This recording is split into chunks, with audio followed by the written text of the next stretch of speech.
The year was 1912, and the map of Central Asia still held blank spaces, regions untouched by railways, telegraph lines, or the ambitions of empires. One such place lay beyond the wind-swept highlands, a land of jagged cliffs, glacial rivers, and endless grasslands where the horizon shimmered like a mirage. It was here that an unlikely expedition assembled: 4 scholars from Europe, 2 seasoned explorers from Russia, and a caravan of local guides who had agreed with visible reluctance to lead them into the mountains. From the moment they left the last known settlement, the mood was uneasy. The guides spoke little, and when they did, it was in hurried, hushed tones among themselves. At night, huddled around small fires, the locals told stories of a place they called Darwin, the city that sleeps. One old herdsman whispered, staring into the flames, 3 centuries and more it has lain in silence. Its people, still there, yet not living, do not seek it.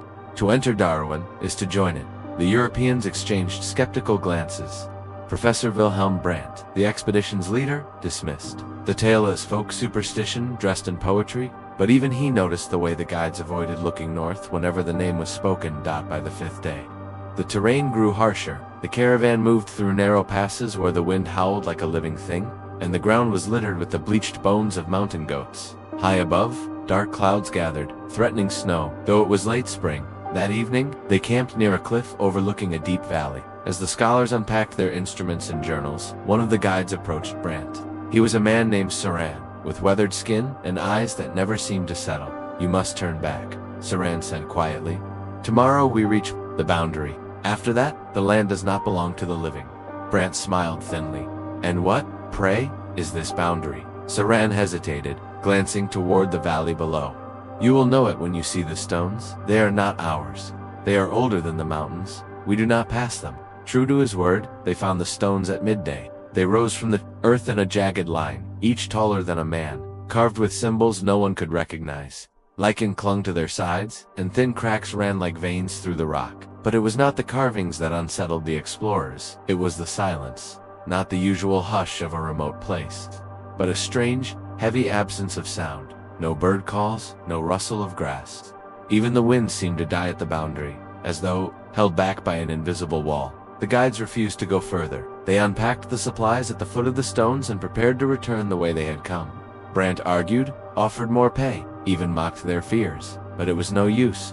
Saran's final words before he left chilled the group more than any mountain wind. "We lead you here because you are strangers, but you are not our kin. If Darwin takes you, it will not take us." That night, the remaining party camped just beyond the stones. The air inside the boundary was still and dry, carrying a faint metallic tenth. The stars above seemed unusually sharp, and the moonlight gave the surrounding cliffs a pale, unnatural glow. In the early hours, one of the younger scholars, Emil Hartmann, wandered from the fire, claiming he saw lights in the valley, small, flickering glimmers like lanterns moving among the shadows. No one else saw them, though Hartmann swore they were real. They were not fireflies, he insisted. They were too steady, and they were moving toward us. By morning, the valley lay spread out before them, a vast, winding basin dotted with stone structures half buried in earth and grass. Even from this distance, the shapes of streets and rooftops were visible, too intact for ruins, yet too still for a living city.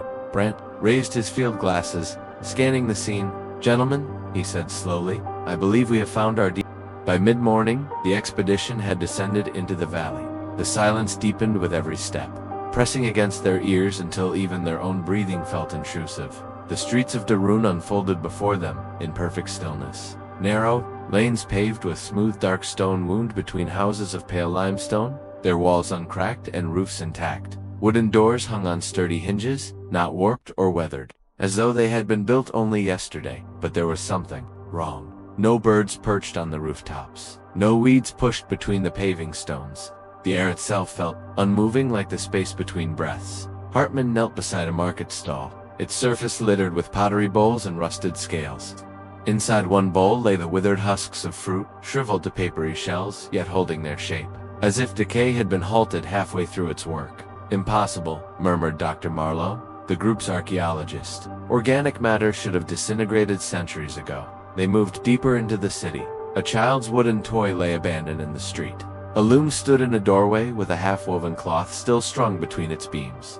A dinner table sat ready with plates and cups, but the food was gone, reduced to a fine silver-gray dust that crumbled at the slightest touch. Brant took notes feverishly, sketching buildings and artifacts. "We are walking in a tomb," he said, "but one without corpses." In the central square, they found a fountain shaped like a coiled serpent, its stone scales polished smooth by time.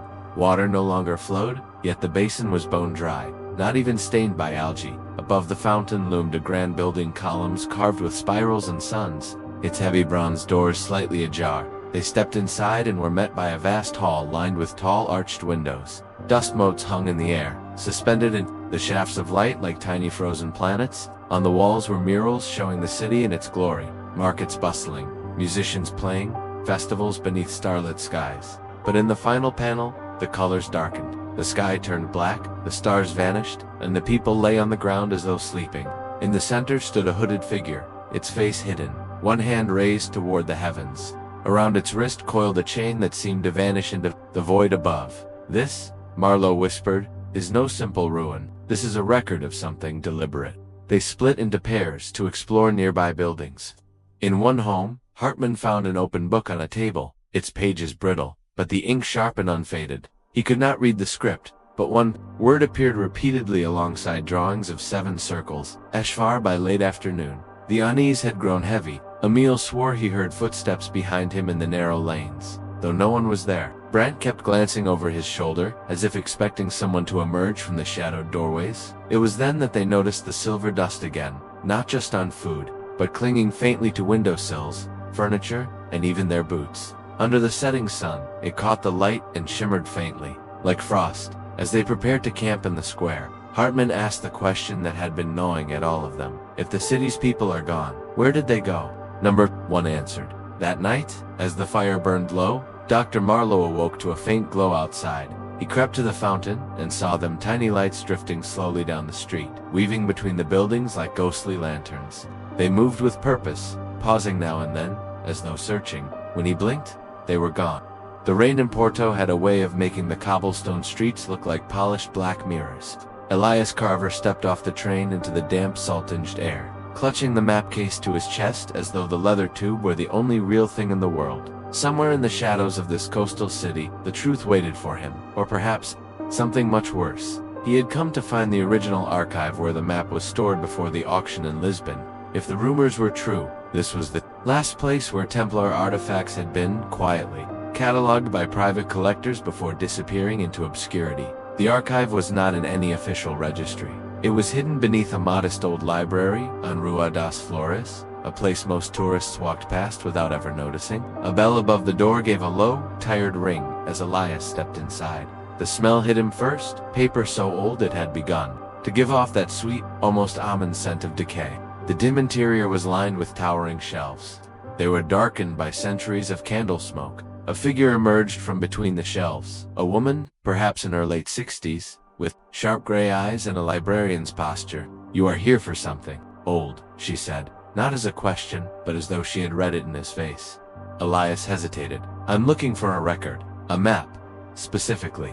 I was told it was kept here before it was sold," she finished for him, her eyes narrowing slightly. "There are some things that should not be sold." "Senor Carver?" He froze. "How do you know my name?" The woman didn't answer. Instead, she turned and began walking down one of the aisles, motioning for him to follow. Her steps were silent, her pace deliberate. At the back of the library, behind a heavy green curtain, she unlocked a narrow wooden door with a key that looked older than the city itself. They descended into a low-ceilinged chamber, lit only by a single hanging lamp. Here, metal drawers lined the walls, each labeled with handwritten tags in Portuguese and Latin. The woman slid open one of the drawers and withdrew a thin bundle of parchment wrapped in cloth. "This," she said, placing it on the table, "is the log of acquisitions from 1894, the year your map came into our possession. It was brought in by a fisherman from Peniche. He claimed his great-grandfather found it sealed in a lead tube, washed ashore after a storm. But the symbol on the back," she paused, her voice lowering, "that symbol is not recorded in any Templar archive." Elias unwrapped the bundle and saw the faint sketch. A cross, yes, but encircled by a serpent biting its own tail, and above it, a 5-pointed star. "What does it mean?" Elias asked. The woman shook her head. "You should not follow it. 2 men came here 20 years ago with the same question. Both vanished. One was found months later, floating in the Douro River. his pockets filled with sand from a shore that does not exist. Her words sent a cold ripple through Elias. He thanked her and carefully replaced the parchment in the bundle. She locked it away again without another word. When he stepped back into the street, night had fallen, and the rain had turned to a fine mist. The city was quieter now, the street lamps casting yellow halos on the slick stones. He began walking toward his small rented room near the river. That's when he felt it, the unmistakable sense of being watched. He glanced over his shoulder. At the far end of the street, under the broken arch of a lamppost, stood two men in dark coats. They didn't move, didn't speak. The mist swirled around them like smoke. Elias quickened his pace. He turned into an alley, his footsteps echoing sharply, only to find the exit blocked by a delivery cart. He turned back. The alley was empty. No men, no sound, except the distant wash of the river. But the feeling didn't leave him. It stayed with him all the way to his room, a heavy, visible weight pressing against his spine. That night, Elias dreamt of the serpent star symbol. In the dream it wasn't ink on parchment, but carved into the earth itself, so vast that it could only be seen from the sky, and in its center, something pulsed. He woke before dawn, the sound of footsteps echoing faintly outside his window. When he looked, the street was empty, but the cobblestones were wet. Though it hadn't rained since midnight, Elias Carver knew one thing now, with absolute certainty. Whatever the map was pointing to, it was not meant to be found. The desert night was unnaturally still. Not the usual stillness of shifting sands and whispering winds, but a silence so heavy it pressed against the ears, like the entire world was holding its breath. In the moonlight, the lost caravan came into view. 15 camels, their legs half buried in the dunes, ropes swaying gently from their saddles. Yet no footprints led to them, and no sound came from their restless bodies. A hooded rider, Master Rahim, reined his horse to a stop. His men fanned out behind him, torches, casting trembling halos of light. "Keep your voices low," he warned. Though no one had dared to speak, they had been following a faint trail for 2 days, a trail that shouldn't exist. The original caravan had vanished without warning 3 weeks earlier, carrying a priceless artifact, a slab of obsidian engraved with symbols older than the desert itself. Now Rahim and his guards had found the caravan, but none of its people. The saddles still held waterskins, untouched. The camels' eyes glistened unnaturally, as though reflecting not the torchlight but some distant unseen glow. Rahim dismounted, his boots sinking into the cold sand. He reached for a saddlebag and froze, his hand trembling. Inside was bread, perfectly fresh, as if baked just hours ago. "Impossible," he whispered. One of the guards, Hamid, broke the unspoken rule and stepped forward. "Master, the air here feels wrong." Rahim noticed it too. The night was warm, yet every breath burned cold in his lungs, like inhaling snow. A faint sound rose in the distance. Not a scream, not a whisper, something in between, as if the wind itself was trying to speak. Rahim's instincts screamed to turn back, but the obsidian slab was worth kingdoms, and failure was not an option. They searched each camel, each bag, each shadow. No bodies, no signs of struggle, only one clue. A strip of parchment wedged under a saddle strap, covered in the same cryptic symbols etched into the artifact they sought. Hamid touched the parchment, and instantly staggered back, eyes wide, lips quivering as though something had just whispered directly into his mind. "What did you hear?" Rahim demanded. Hamid's voice shook. It said, "We are still walking." A sudden gust extinguished 3 torches. The desert plunged into darkness, except for the pale blue glow, now emanating from the camel's eyes. Rahim felt something shift in the sand beneath his feet, as though something deep below had awakened. Then the sound came again, louder this time, layered with dozens of overlapping voices. They were not carried by the wind, they were coming from beneath the ground. The men panicked. 2 fled into the dunes, their cries quickly swallowed by the night. Rahim forced himself to remain calm, though his own heartbeat pounded in his skull. "Mount up, now," he ordered, as they turned to leave. Hamid froze, staring into the darkness beyond the caravan. There, on the crest of a dune, a line of figures appeared, silhouettes of men and women, but swaying unnaturally, their heads tilting in unison. Rahim's torch caught one of their faces, and his blood turned to ice. It was one of the missing merchants, but his skin was pale as moonlight, and his eyes glowed like the camel's. He smiled, slow and deliberate, before raising a hand and pointing at Rahim. The sand erupted and moved like water, swallowing 2 horses whole in seconds. Screams tore through the night. Rahim spurred his steed and raced away, the glowing-eyed figures watching in perfect, motionless silence. When they finally reached the safety of the next outpost, Rahim dared to look back. The caravan was gone. the dunes were smooth again. And in the far distance, a single camel stood alone, staring at him with those same cold, blue, unblinking eyes.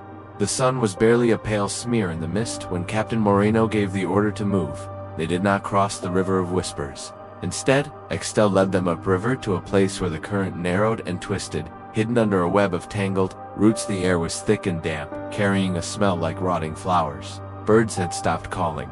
Even the insects had fallen silent. "There," Extel said, pointing to a massive ceiba tree whose roots plunged deep into the water. The roots were so thick and gnarled they formed a wall, but at the base was a dark hollow, barely visible under the tangled mass. That it was no natural gap. Carved into the wood, almost swallowed by centuries of growth, was a circular symbol, 3 interlocking spirals, each etched with tiny lines resembling constellations.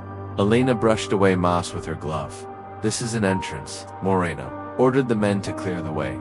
With machetes and axes, they hacked at the roots until the hollow yawned wide enough to crawl through. The opening breathed a cold, damp air that smelled of stone and earth. The first to go in was Alvarez, holding a torch. He disappeared into the darkness, his boots echoing on something hard, not soil, but smooth stone. One by one, the others followed, the sound of dripping water growing louder. Inside, the tunnel sloped steeply downward until it opened into a vast chamber. The walls were covered in jade tiles, each engraved with intricate, almost hypnotic patterns. Columns carved from green stone rose into the shadows above, their tops lost in darkness. At the center stood a circular pool, its water perfectly still. Around it lay offerings, gold discs, pearl necklaces, and strange carved figurines with elongated faces. None of it looked touched by time. Elena felt a chill. "This is older than the city itself." Extel shook his head. "Older than men?" Before anyone could reply, a deep vibration shuddered through the floor. The pool's surface rippled, though nothing had touched it. From somewhere in the darkness, a faint humming began. Not a voice, but something that felt alive, almost inside their skulls. Then Alvarez gasped. His torchlight had caught something moving on the far wall. Not a person, but the shadow of a person, bending and turning, as if working at an invisible task. But there was no one there. The humming grew louder. The jade walls seemed to pulse, and for the first time since the expedition began, Moreno's confidence faltered. "We leave, now." But the chamber had already begun to change. The carvings in the jade shifted subtly, like a great puzzle unlocking itself. The air turned cold, and the pool began to glow.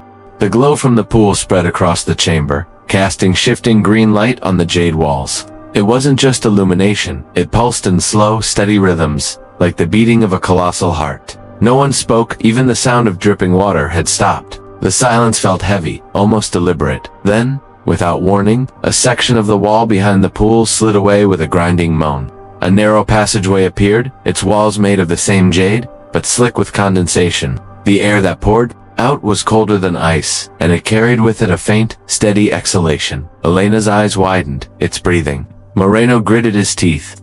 "We go in, the map ends here. If the heart of the city is anywhere, it's through there." Reluctantly, they stepped into the passage. The moment they did, the opening closed behind them with a deep, final thud. The corridor was impossibly long, its walls bending slightly inwards, forcing them to move single file. The glow from the jade seemed to follow them, crawling across the surface like liquid light. At first, the only sound was their own footsteps. Then came something else, a faint wet movement, like tendons stretching or flesh shifting. With each step, the wall seemed to flex slightly, as if adjusting to their presence. Alvarez whispered, "This isn't stone." He was right. Elena brushed her fingers against the wall. It was warm. They moved deeper until the passage split into 3 tunnels. Moreno marked the wall with chalk before choosing the middle one, but minutes later, they arrived at another fork, and saw his chalk mark again. They had been walking in circles. Extel stopped in the center of the intersection, kneeling. "The jade labyrinth does not let you go. You do not find the heart, it finds you."